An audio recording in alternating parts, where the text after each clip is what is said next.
लद्दाख में एक बार फिर से हिमाकत की। पूर्वी लद्दाख इलाके में चीनी सेना ने फायरिंग की।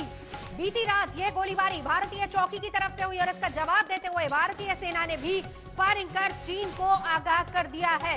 वार्निंग शॉट्स भारतीय सेना की तरफ से दागे गए। सूत्रों से मिली जानकारी के मुताबिक फिलहाल हालात कंट्रोल में है। सेना के आधिकारिक बयान का भी इंतजार हो रहा है।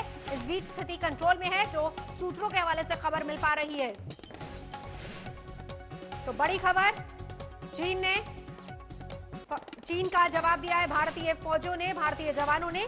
और इस बीच वार्निंग शॉट्स दागे गए। देर रात चीनी सेना ने उकसावे वाली कार्रवाई की है और इसका जवाब भारतीय सेना ने दिया है। और दूसरी तरफ ये वो तस्वीर आपको लगातार दिखा रहे हैं। हालांकि 2 दिन पुरानी ये तस्वीर है, लेकिन इलाका बिल्कुल वही है। ये वही इलाका है जहां पर फायरिंग हुई है, जहां पर चीनी सेना ने हिमाकत की है। तो एक तरफ बातचीत की पेशकश, एक तरफ बातचीत की टेबल पर, वहीं साथ ही साथ गोली और गोली दोनों, ये चीन की नई चाल, जिसको लेकर चीन एक तरफ तो लगातार उकसावे वाली कार्रवाई सरहद पर कर रहा है, वहीं दूसरी तरफ बातचीत की पेशकश भी करता जा रहा है। एलएसी पर चीनी सेना की फायरिंग, भारतीय फौजों ने इसका मुंहतोड़ जवाब दिया है। वार्निंग शॉट्स दागे हैं, जिसका मतलब यह कि आगाह किया गया। दक्षिणी पैंगोंग झील का ये पूरा इलाका है जहां पर कब्जा करने की हिमाकत चीन ने की है। चीन की ओर से ये फायरिंग की गई है और 11 दिन में ये चौथी साजिश है चीन की। 29-30 अगस्त को भी पैंगोंग झील में घुसपैठ की कोशिश की गई थी, भारतीय सेना ने नाकाम किया।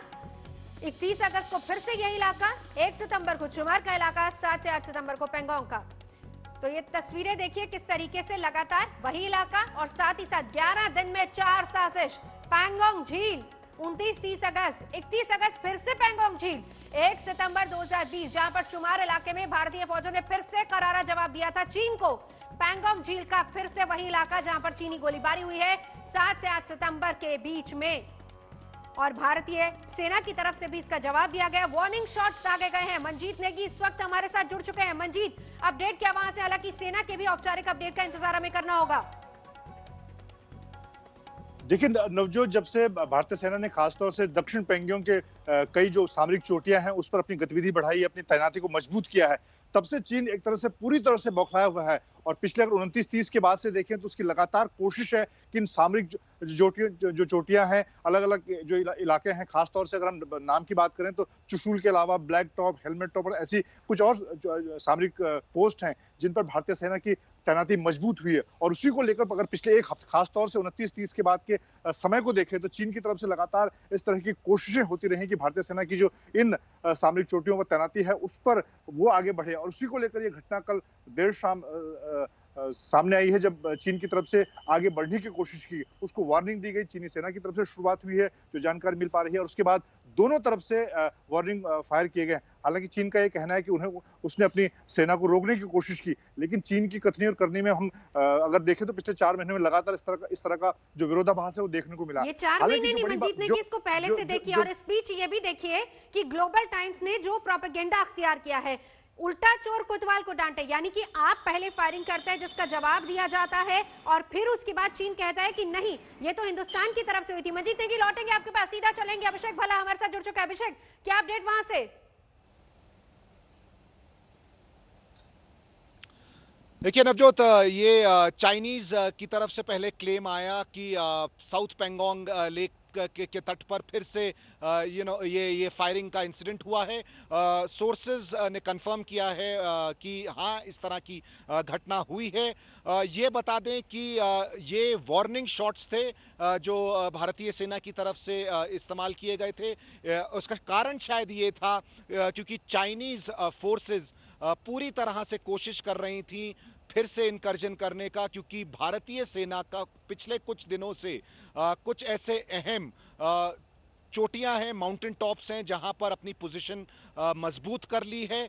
और चीन की सेना बार बार ये कोशिश कर रही है कि कैसे भारतीय सेना को यहां से हटाया जाए। इसीलिए चाइना की तरफ से ये अग्रेसिव मूवमेंट हुआ। इस मूवमेंट के लिए जो है भारतीय सेना पूरी तरह से तैयार थी, जानकारी थी कि ऐसा हो रहा है, और इसीलिए शायद हवा में गोलियां चलाई गई, ये इंश्योर करने के लिए कि जो अभिषेक भल्ला, ये भी समझाइए, बिल्कुल ये भी समझाइए, हिंदुस्तानी फौज तो पूरी तरह से तैयार थी, लेकिन साथ ही साथ ये भी समझाइए अब इन वार्निंग शॉट्स का हिंदुस्तान की तरफ से क्या मतलब था, चीन को क्या संदेश था?